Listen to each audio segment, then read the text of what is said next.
welcome. You're watching NewsX and I'm Shivani Singh.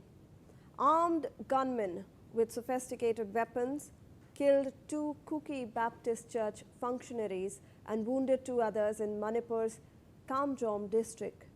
Police are saying that the attackers stormed the Kultu village at around 4:30 a.m. in the morning, opening fire on residents before torching a church and several other houses. No identifications have been made yet, but police have registered a suo motu case. This latest attack comes just days after the grim discovery of 6 bodies believed to be the Naga men who were held hostage since May 13th. Today, a district-wide total shutdown has brought the region to a standstill. Hundreds of Kuki mourners and protesters have gathered in the heart of Kangpokpi, placing the coffin of slain villager Haugin Luvum alongside National Highway 2. They're demanding justice, accountability, and immediate security intervention from the government. As tensions escalate, the critical question remains: how can lasting peace finally be restored to Manipur? Well, joining us today on this broadcast are our panelist, Mr. P.K. Mishra, who's the former ADG of the BSF, Major Muhammad Ali Shah, defense expert, Vishwajit Singh, who's going to bring a Kuki perspective into this discussion, and Shanti Kumar Sapam, who's a retired colonel and also a Manipur voice. Let me first start off this discussion with Mr. Mishra. Mr. Mishra, I want to understand, obviously the situation is going out of control right now. The unrest is growing day by day. We are seeing violence. There's a shutdown call, complete shutdown call over there in the regions that have been disturbed by this violence. But I want to understand, since you have, in fact, as someone who has commanded the border forces, there is a lot of talk going around about external forces and the hand that external forces may have in inciting this violence. Right now also, we started off with sophisticated weapons which are being used. I want to understand, do you believe that violence in the region is being instigated, is being flared because of this cross-border flow of sophisticated weapons from across the border, and also because there are other militants from the Myanmar, say for example, coming across the borders and then flaming these fires, sir? Yes, Shivani, nice question you have asked. This is from Dr. P.K. Mishra, and I will tell you that not that I commanded border forces there in Manipur.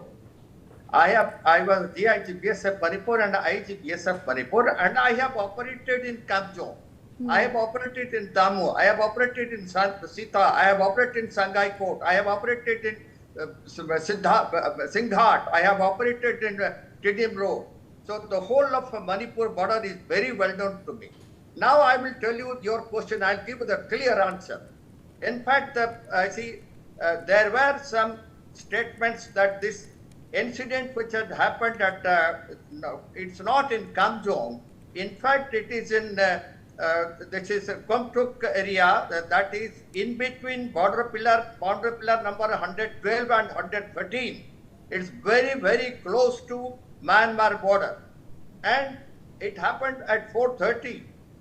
I will let you know that they have blamed NSCN, IM and JDUF in this case, but I will tell you certainly as far as my information it goes, it's not NSCN, IM's involvement. You see, it is due to drugs and due to internal conflict of Kuki forces and Kuki militants. I repeat, it is conflict between KNFP and KNB. I repeat, KNAB, who have done it in particularly this incident. It has happened. And please go back to 7th May. What has happened in Choro, Wangli and Namli, the same area. Hundreds of militants, the rebels, they came from opposite side of Myanmar. They entered the same area. They killed many people and they totally burnt the village. This is happening in Kamjong border, and Kamjong border, Kamjong district, and the border is completely out of control. The border is not managed. The government is telling they have made only 50 kilometers fencing.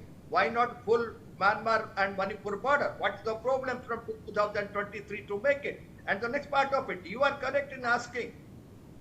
Lots of drones, lots of latest weapons, and lots of American weapons, lots of CIA funds, lot of church funds, lot of Burma Act funds are pouring to Manipur, particularly to Kuki militants. I am telling not to Kukis. Please don't take it otherwise. I am telling to Kuki militants. And they are coming to KNF force, they are coming to KNP, they are coming to KNB, all these Kuki forces those who are operating. And I am telling you this arrangement which has been done with the militants, that has to be abrogated, because a lot of militant groups which are a part of SU, they are now getting involved in violence because they are having latest American weapons with them as the border is open. No border guarding force has been deployed in Manipur-Myanmar border. I have informed, in fact I spoke to Kamjong area also. I am very sure this incident which had happened yesterday when three Kukis were killed, and earlier what has happened in Choro on 7th May, they were done by KNB from opposite side, from Myanmar. They entered with weapons and the border is open. This is against our national security. Because we have not deployed our forces, Kamjong district has gone out of control. So we have to be very cautious.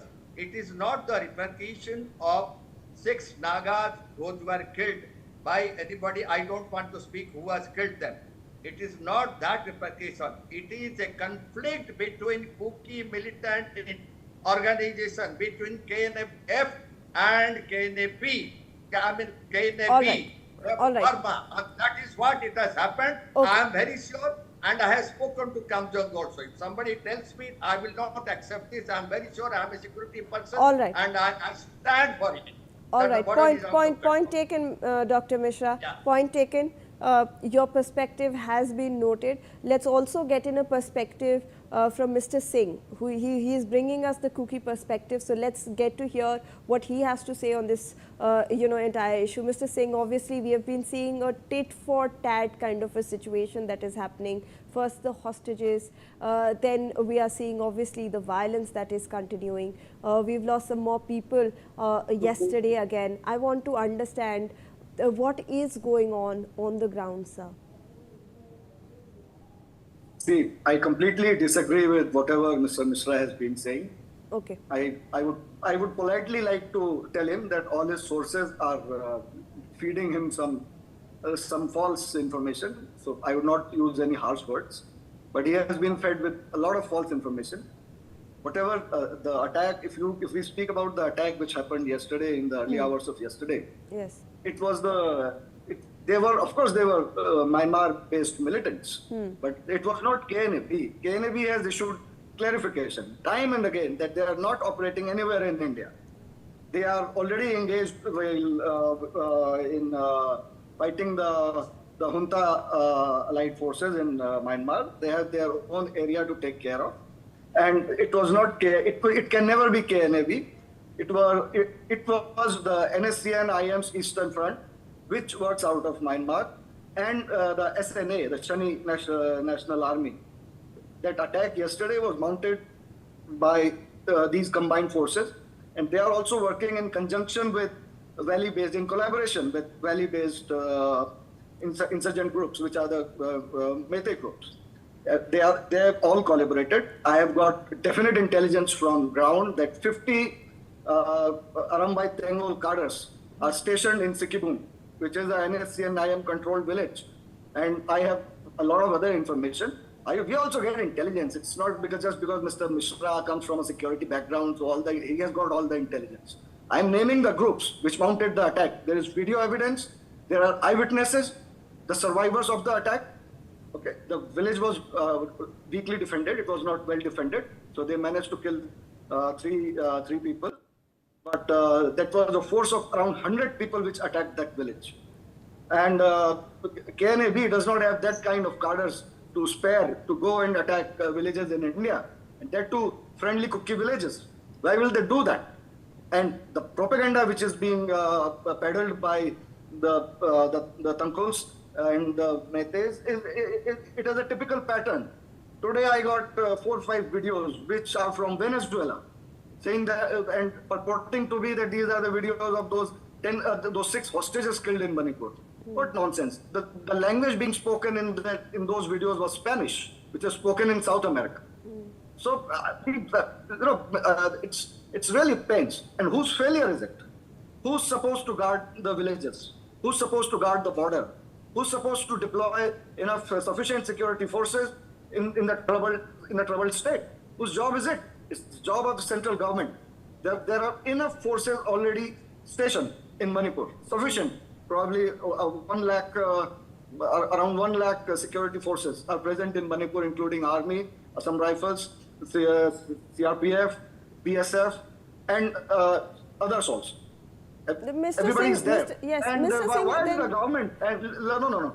There is no political will to deal with the Manipur situation Okay, at okay. the central government level. There's All right. zero political Point will. taken. Point There taken, are Mr. zero Singh. Point directives. taken. I want to also get, I want to understand then from the Kuki community, how do they see this situation resolving? Why is this tit for tat happening? Cannot there Tit be for tat peace? is because, yes, the tit for tat happening, either it is tit for tat or whatever you call it. I won't call it tit for tat.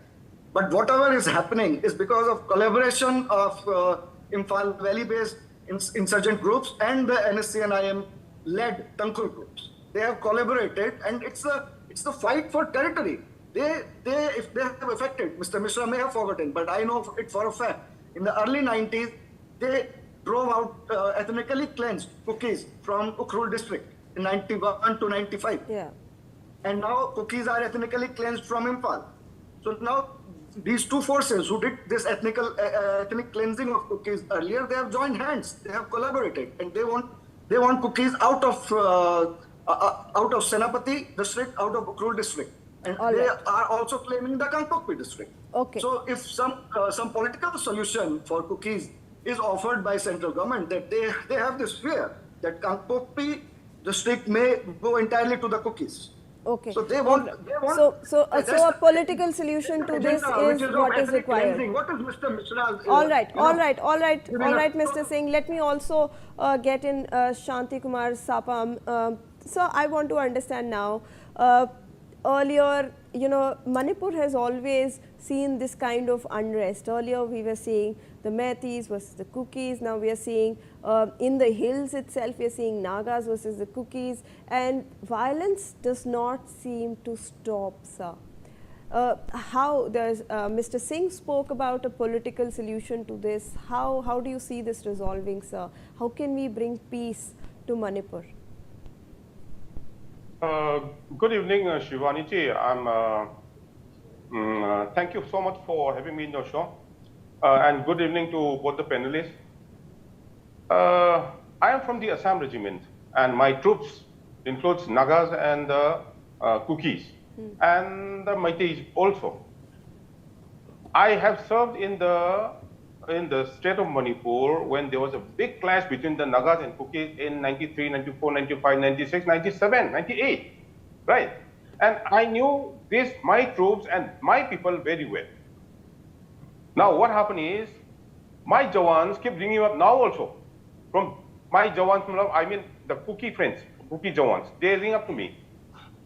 Lamjatham Haukip, he is from the Kuki side. He is from the Kuki, group. But he says, no, I'm not Kuki. Why he is saying I'm not Kuki? The answer has to be made. He wants to be a leader. He calls himself Thado. He wants to be a leader. So he started calling himself Thado. He wants to be a leader. So now he roams around in Imphal. He sits with me. He dines with me. We had lunch together. So if any Meitei goes to Churachandpur, will it happen? This is one question.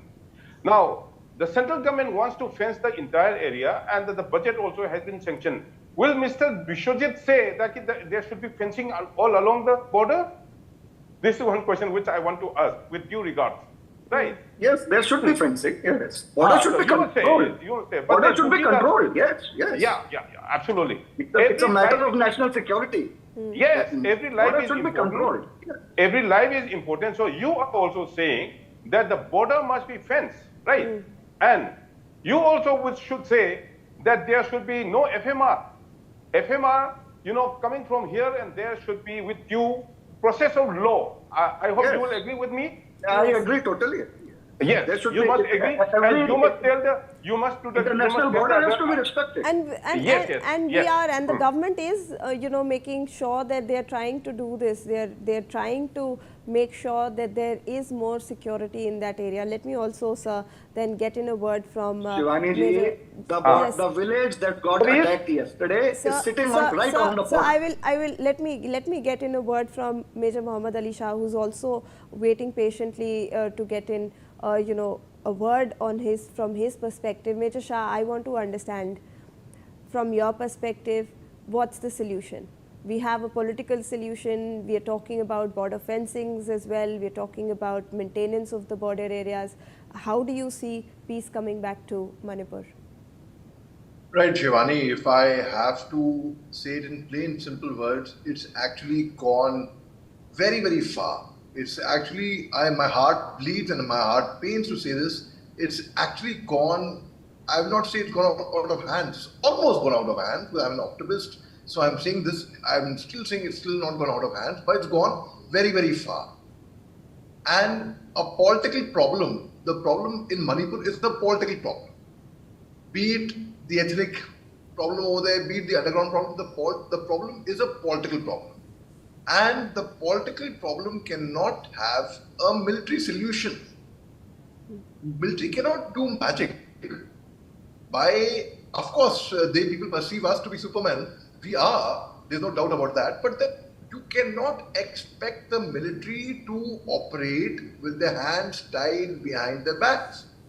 So how can peace come into Manipur? See, the violence currently happening in Manipur is of two types, I would say. One is the ethnic problem, other is the underground problem. Ethnic problem, what was happening between the Maitis and Kukis earlier, now between the Kukis and the Nagas and the Tangkuls, basically from Ukrul. And the underground problem is, people were saying the Kuki militant groups which are not a part of the Sioux agreement, first. Second, the PLA, People Liberation Army, the UNLF, United Nation Liberation Front, the KYKL, the Pre-PAC, they are underground groups. There is NSC and IM and NSC and K also, which have moved from Nagaland towards Manipur. So they are underground groups over there as well. So now the fact is, we saw the arrest of 6 nationals from Ukraine, 1 American national, about 2 odd months back.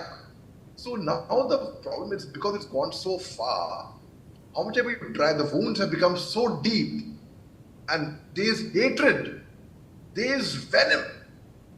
It's to another level. We saw 4 Kukis hostages return home, but we saw 6 Nagas getting killed. Thereafter, again, today we saw that the militants, they attacked a village in Manipur's Kamjong district.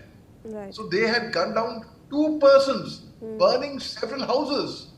Now, this kind of violence I don't think it's unprecedented in Manipur. Manipur has seen ethnic clashes. It has seen underground problem, insurgency, which is more difficult than fighting a war. Let me tell you that. Because in a war, you are firing upon the enemy. Here, in insurgency, it is your own countrymen. They are your own people.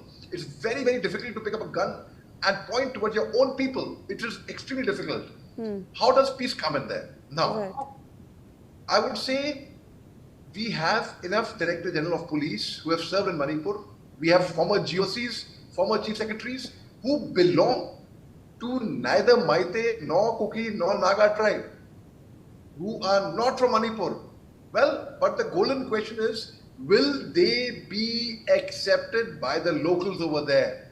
It's very, very difficult. It's a very, very tough call, but not impossible. Not impossible. I'm not from Manipur, but I proudly say my best friends are Maites, are Kukis, are Nagas. My best friends All who right. stand, who I know who will give their life for me. Right. Yes. Okay, Major Shah, I got your point. I have 30 seconds each that I can give to each of the guests for their closing comments. Let's start off with Colonel Sapam. Colonel Sapam, is it fair to, compare this to the 90s where we had seen obviously violence go to an extreme level? And what's next, sir, according to you? 30 seconds. Very nicely, and I was in the thick of it. 90s clash between the Naga and Kukis are totally different. The theme, the aim are totally different, and this time Deep State is very deeply involved, and the beneficiaries, lot of beneficiaries are there who are interested in this, mayhem in Manipur, or all this conflict in Manipur, and the Burma Act is there, very much there. Every Indian must know what is in Burma Act, and as we all understand, the policy of the government, the entire area is to be fenced, border area is to be fenced, FMR to be taken off, the NRC to be done. All these things should be respected and should be executed in the state of Manipur, since it is, in turmoil now. And the government, both the center as well as the state government, must come down with iron hand and deal with the situation. Every life is important, and we must ensure, the government must ensure that every life is protected. Absolutely, Thank you. absolutely. Mr. Singh, 30 seconds to you as well. Yes. So I would warn the central government to pull up its socks now. It's too late. It's been 3 years of killing and more killing and rapes and murders and hostage taking. This last hostage situation lasted 27 days. What does it show? It shows lack of political will to give a solution to these people and to stop the killings. So I would urge the central government with utmost sincerity that they should, take a decision about what to do with this and put things to rest by giving solutions, Okay. and by creating more problems or not allowing the problem to grow. Okay. Dr. Mishra, 30 seconds to you as well. Do you see this as a security problem or a political problem, or a mix of both? It's an ethnic problem, it's a political problem, and it's a security problem, and it is national security issue also. What we have to do, the political discussion must take place, and the peaceful means should be there, and in fact, the peace and security and the law should keep on being discussed between all political parties. But what I stress more, number one, the border has to be guarded by a border guarding force in Manipur. Number two, the fencing has to be done in Manipur-Myanmar border. Number three, there are some Kuki militant organizations who are operating in the forest, having weapons from the rebels from Myanmar side. They have to be banned, even if they are a part of the suit. It has to be done. Okay. There are proofs that they are having No weapons. Myanmar, They have to be banned. part of the suit. Not Myanmar. All right. Yes, they have to be banned. Unfortunately, we've run out of